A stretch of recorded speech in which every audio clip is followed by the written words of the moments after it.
Hal apa yang melintas di otakmu waktu mendengar novel fantasi? Mungkin banyak dari kamu yang langsung membayangkan hal-hal seperti sihir, naga, pahlawan, monster, dan sebagainya. Dalam beberapa dekade terakhir, fantasi jadi salah satu genre novel paling populer di dunia. Tapi tahukah kamu, dari mana asal genre novel fantasi berasal?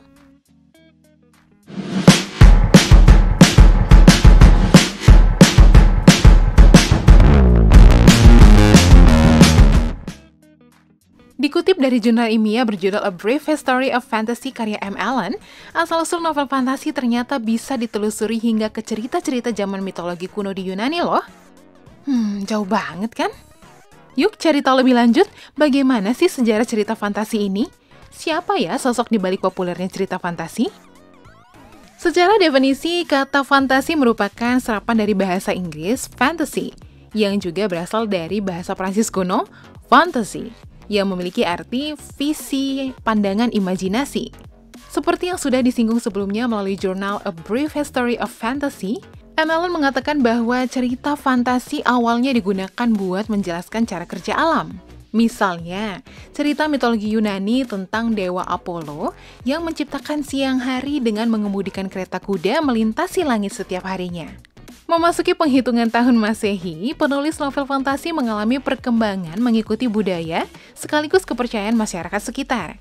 Tahukah kamu, ternyata keterlibatan unsur penyihir, monster, dan naga dalam cerita fantasi mulai dikenal semenjak kemunculan Beowulf. Dan dipercaya sebagai naskah fiksi tertua yang berhasil diselamatkan. Mendekati akhir abad ke-16, William Shakespeare juga berperan penting dalam cerita fantasi melalui A Midsummer Night's Dream yang bercerita tentang dunia para peri. Memasuki tahun 1800-an, novel fantasi untuk audiens anak-anak semakin banyak bermunculan. Judul-judul seperti Alice Adventure in Wonderland pada tahun 1863 dan The Nutcracker pada tahun 1816 karya E.T.A. Hoffmann, serta beberapa karya Hans Christian Andersen mulai digandrungi masyarakat. Tolkien menerbitkan bukunya yang berjudul The Hobbit melalui penerbit George Allen dan Unlimited pada tahun 1937. Setelah meluncurkan The Hobbit, Tolkien kembali sukses dengan karya terbesarnya di buku trilogi The Lord of the Rings. Kalau pada The Hobbit, Tolkien menunjukkan hewan-hewan yang bisa ngomong dengan tema cerita yang simple, Lord of the Rings menampilkan karakter yang kompleks sekaligus cerita yang penuh dengan subplot. Melalui trilogi The Lord of the Rings, Tolkien berhasil mengarahkan penulis fantasi lain tentang gimana novel fantasi harus dibuat. Saking besarnya pengaruh Tolkien, dunia fantasi hari ini dibagi menjadi dua kelompok waktu, pra-Tolkien dan juga pasca Tolkien. Walaupun belum ada yang bisa mengalahkan Tolkien dalam perkembangan cerita fantasi, ketenaran karya-karya pasca Tolkien menunjukkan bahwa genre fantasi masih sangat digemari. Misalnya, seperti Harry Potter, Game of Thrones, dan Hunger Games terbukti berhasil menarik perhatian pembaca dan gak bisa dilepas dari budaya pop hari ini. Sejak awal mula kemunculannya, fantasi terus mengalami perkembangan.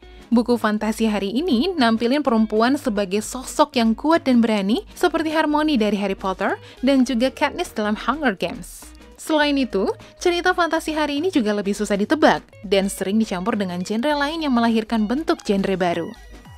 Begitulah sejarah perkembangan novel fantasi. Sekarang, kamu jadi tahu ya, kalau fantasi ini nggak semata-mata cerita buat anak-anak kecil aja, tapi juga telah mengalami perkembangan dan bisa sebagai bahan bacaan orang dewasa.